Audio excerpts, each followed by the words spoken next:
കെഎസ്ആർടിസിയിൽ ബസ്സുകൾക്ക് കടുത്ത ക്ഷാമം.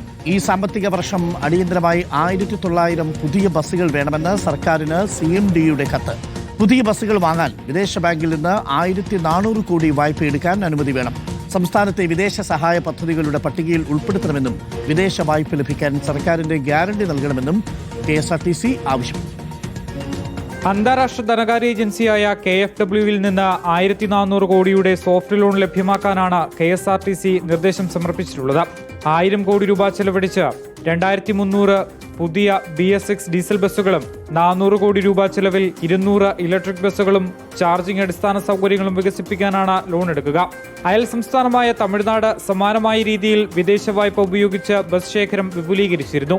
ഇത്തരം ബാഹ്യസഹായ പദ്ധതികൾക്ക് സംസ്ഥാന സർക്കാരിന്റെ ഭരണാനുമതിയും ഗ്യാരണ്ടിയും ലഭ്യമാക്കണം.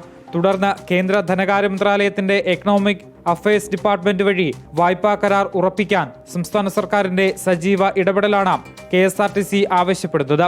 സംസ്ഥാന ബജറ്റിൽ വകയിരുത്തിയ 100 കോടി രൂപ വിഹിതം കൊണ്ട് ബസ് വിപുലീകരണം സാധ്യമല്ലെന്നാണ് മാനേജ്മെന്റിന്റെ വിലയിരുത്തൽ. KSRTCയുടെ ആകെയുള്ള 5535 ബസ്സുകളിൽ 3000-ഓളവും കാലാവധി പൂർത്തിയാക്കിയവയാണ്. നിലവിൽ സർവീസ് നടത്താൻ അടിയന്തരമായി 1900 പുതിയ ബസ്സുകളാണ് ആവശ്യമുള്ളത്.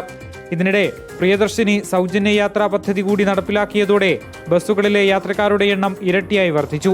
എന്നാൽ പഴകിയ ബസ്സുകളിൽ കൃത്യമായ അറ്റകുറ്റപ്പണി നടത്താൻ കഴിയാത്തതിനാൽ യാത്രാമധ്യേ ബസ്സുകൾ കേടായി വഴിയിലാകുന്നതും യാത്ര പകുതിയിൽ മുടങ്ങുന്നതും പതിവ് കാഴ്ചയാവുകയാണ്. ഇതോടെയാണ് CMD ഗതാഗത സെക്രട്ടറിക്ക് കത്തയച്ചത്. റിപ്പോർട്ടർ, തിരുവനന്തപുരം.